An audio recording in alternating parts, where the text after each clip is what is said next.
तो बहुत बहुत स्वागत और अभिनंदन है आप सबका हिंदी पद चैनल पे। तो साथियों, यहाँ पे आज हिंदी गद्य साहित्य का इतिहास आप लोगों के लिए शुरू किया जा रहा है। यहाँ पे पद्य जो है वो आपको पढ़ाया जा चुका है।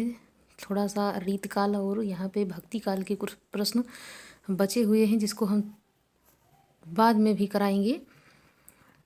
ऐसा नहीं है कि उसे छोड़ देंगे। तो आज निबंध के प्रश्नों से यहाँ पे शुरुआत की जा रही है आप लोगों की। कि निबंध वह गद्य रचना है जिसमें लेखक किसी भी विषय पर स्वच्छता पूर्वक परंतु एक विशेष सहिष्णु सहित और वैयक्तिकता के साथ अपने भावों, विचारों, अनुभवों को व्यक्त करता है। यह कथन परिभाषा किस विद्वान की है? तो यहाँ पे कथन आपको बताना है कि किस विद्वान का है। यहाँ पे बी आंसर सही हो जाएगा। भागीरथी, यहाँ पे भागीरथ मिश्र हो जाएंगे इसमें। निबंध के संदर्भ में उपयुक्त परिभाषा में देखते हैं कि भागीरथ मिश्र के काव्यशास्त्र के विद्वान व आलोचक। यहाँ पे अन्य तथ्य में है यहाँ पे कि श्याम सुंदर दास निबंध उस लेख को कहना चाहिए जिसमें किसी गहन विषय पर विस्तृत और पांडित्यपूर्ण विचार किया गया है। नगेंद्र निबंध उस कलात्मक गद्य लेख को कहते हैं जिसमें वैयक्तिकता, दृष्टिकोण और आत्मिक ढंग से विषय का प्रवाहपूर्ण वर्णन हो, जो अपने संक्षिप्त आकार से में स्वतः पूर्ण हो जाए। मतलब पूर्ण हो जाती हो, मतलब पूर्ण हो। निबंध की ये परिभाषा है। किसकी किसकी ये यहाँ पे आप लोग देखे चलें। बाबू गुलाब राय की है कि यहाँ पे किसी सीमित आकार के भीतर किसी विषय का वर्णन या प्रतिपादन एक विशेष निजीपन और स्वच्छता, सहिष्णु सजीवता और आवश्यक संगीत और संबद्धता के साथ हो, उसे निबंध कहते हैं। ये बाबू गुलाब राय की यहाँ पे ये कथन हो जाता है। आगे यहाँ पे है प्रश्न कि निम्नलिखित में यहाँ पे सुमेलित करना है कि अर्धनारीश्वर रामधारी सिंह दिनकर, आस्था और सौंदर्य रामविलास शर्मा, प्रबंध प्रतिमा जयशंकर प्रसाद, आत्मीय पद अज्ञेय। तो यहाँ पे प्रबंध प्रतिमा जो है ये यहाँ पे क्या हो जाता है, सुमेलित नहीं है ये जयशंकर प्रसाद का, और जबकि यहाँ पे और जो है वो सुमेलित यहाँ पे है। आगे यहाँ पे है कि सूर्यकांत त्रिपाठी ने निराला का निबंध संग्रह, उनके निबंध संग्रह प्रबंध प्रतीक्षा, प्रबंध पूर्णिमा, चाम्बुक चयन प्रबंध, यहाँ पे थोड़ा सा आगे कट गया है। जयशंकर प्रसाद द्वारा ये लिखित नहीं है। ये सारे जो निबंध यहाँ पे हैं ये क्या हो जाता है कि निराला जी के द्वारा ये लिखा गया है।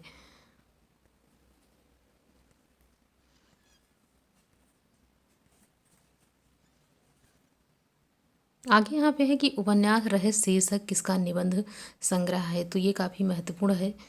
ये एग्जाम में कई बार पूछता है ये प्रश्न। महावीर प्रसाद द्विवेदी का ये हो जाता है। यहाँ पे आपका आंसर बिल्कुल ही सही हो जाएगा। ए, महावीर प्रसाद द्विवेदी का ये निबंध संग्रह है। उपन्यास शीर्षक से आचार्य महावीर प्रसाद द्विवेदी ने एक निबंध संग्रह लिखा है जिसमें मिश्र बंधुओं ने अपने यहाँ पे ग्रंथ मिश्र बंधु विनोद ने उसे नारी लेखक कहा है। और यहाँ पे अन्य तथ्य में देख लेते हैं कि रचनाएं संपत्ति साथ कालिदास की निरंकुशता, वनिता विलास, कालिदास रसज्ञ रंजन, सुकवि कीर्तन, कोविद कीर्तन और साहित्यालाप, साहित्यिक सीकर। और यहाँ पे संपादन जो है वो सरस्वती पत्रिका वर्ष 1903 से 1920 तक इन्होंने किया। सरस्वती पत्रिका को 20वीं शताब्दी के आरंभिक चरण का विश्वकोश कहा जाता है। ये महावीर प्रसाद द्विवेदी जी के बारे में कुछ महत्वपूर्ण तथ्य यहाँ पे हो जाते हैं। तो जब सरस्वती पत्रिका के बारे में पूछा जाता है, इसका प्रकाशन मतलब इन्होंने पत्रिका का संपादन कब किया, तो 1903 से इन्होंने शुरू किया और 1920 तक इन्होंने इसका संपादन किया है। आगे है कि हिंदी साहित्य का उत्कर्ष काल है भारतेंदु युग, द्विवेदी युग, शुक्ल युग या फिर शुक्लोत्तर। कौन सा हो जाता है? तो यहाँ पे सी हो जाएगा बिल्कुल ही सही। क्या हो जाता है? शुक्ल युग हो जाएगा बिल्कुल ही सही। यहाँ पे श्रद्धा ग्रहण करने की एक विधि होती है, मुझसे अभी सहज ढंग से श्रद्धा ग्रहण नहीं होती है, अटपटा जाता हूँ अभी, पार्ट टाइम श्रद्धेय ही हूँ। और यह कथन किस निबंध से लिया गया है? तो यहाँ पे आपको बताना है। आंसर आपका यहाँ भी हो जाता है कि यहाँ पे विकलांग श्रद्धा का दौर, ये पार्ट टाइम श्रद्धेय से ये जो यहाँ पे है, थोड़ा सा कट गया था।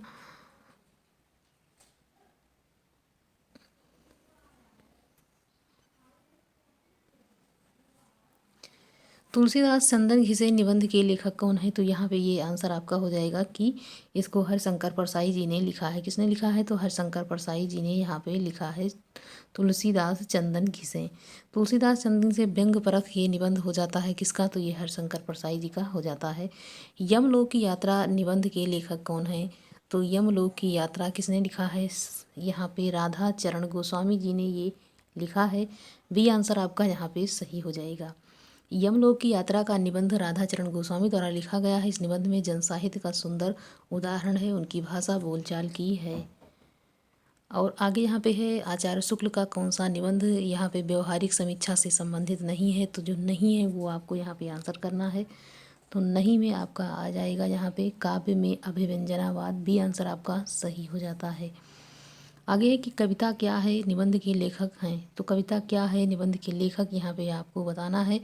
आंसर यहाँ पे ए हो जाएगा रामचंद्र शुक्ल यहाँ पे हो जाएगा कविता क्या है।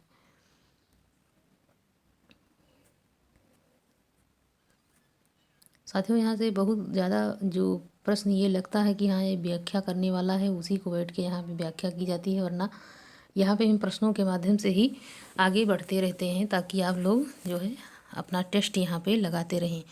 चिंतामणि का पहला भाग कब प्रकाशित हुआ? तो ये कब प्रकाशित हुआ ये आपको यहाँ पे आंसर करना है। तो ये 1939 में इसका प्रथम प्रकाशन इसका हुआ है। कविता क्या है निबंध के लेखक क्या कौन है यहाँ पे? तो यहाँ पे आपका आंसर जाएगा कि रामचंद्र शुक्ल यहाँ पे आपका सही जवाब हो जाता है। इसमें मनोविकार संबंधी निबंधों के प्रमुख लेखक कौन है? तो आचार्य शुक्ल हैं, महावीर प्रसाद द्विवेदी हैं, पद्मलाल पुन्नालाल बख्शी हैं। यहाँ पे ए आंसर आपका सही हो जाता है। ए बिल्कुल ही सही हो जाएगा। क्रोध निबंध के लेखक कौन है? क्रोध, तो यहाँ पे भी आपका आंसर सही हो जाता है कि क्रोध नामक निबंध किसने लिखा है? तो रामचंद्र शुक्ल जी ने ही लिखा है क्रोध नामक निबंध। आचार्य रामचंद्र शुक्ल के निबंध संग्रह चिंतामणि के कितने भाग प्रकाशित हुए हैं? तो यहाँ पे आपको बताना है कि इसके कितने भाग हुए चिंतामणि के, जिसको शुक्ल जी ने यहाँ पे प्रकाशित करवाया निबंध संग्रह है ये। तो यहाँ पे आपका आंसर जाएगा डी हो जाता है। 4 भागों में ये प्रकाशित हुआ है, बिल्कुल ही सही यहाँ पे हो जाएगा। आचार्य रामचंद्र शुक्ल के निबंध संग्रह का नाम है, क्या नाम है उसका? तो सब लोग इस नाम से वाकिफ होंगे, चिंतामणि यहाँ पे आपका सही जवाब हो जाएगा। आगे यहाँ पे प्रश्न है कि चिंतामणि किस निबंधकार का महत्वपूर्ण निबंध संग्रह है? ए आंसर यहाँ पे आपका सही हो जाता है, आचार्य शुक्ल जी का हो जाता है। आगे है कि धर्म रसात्मक अनुभूति का नाम भक्ति है। उपयुक्त कथन रामचंद्र शुक्ल के किस निबंध का अंश है? तो यहाँ पे बी आंसर आपका सही होता है, मानस की धर्मभूमि। मानस की धर्मभूमि यहाँ पे हो जाता है। आचार्य शुक्ल ने अपने निबंध मानस की धर्मभूमि में लिखा है कि धर्म ही रसात्मक अनुभूति का नाम भक्ति है।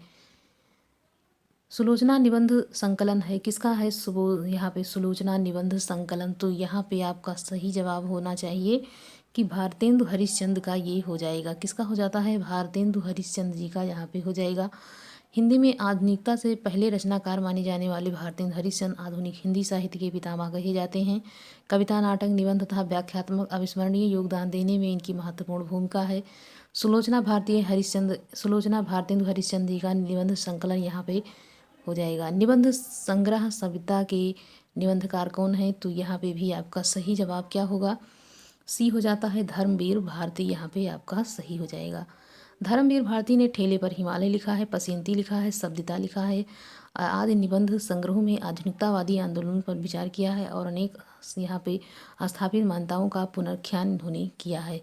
आगे यहाँ पे प्रश्न है कि अशोक के फूल निबंध रचित है, किसके द्वारा रचा गया है? तो ये यहाँ पे लिखा गया है किसके माध्यम से, किसके मतलब द्वारा? तो यहाँ पे लिखा गया है हजारी प्रसाद द्विवेदी जी के द्वारा। यहाँ पे अशोक के फूल निबंध यहाँ पे इन्होंने ही लिखा है। आगे यहाँ पे प्रश्न में बढ़ते हैं।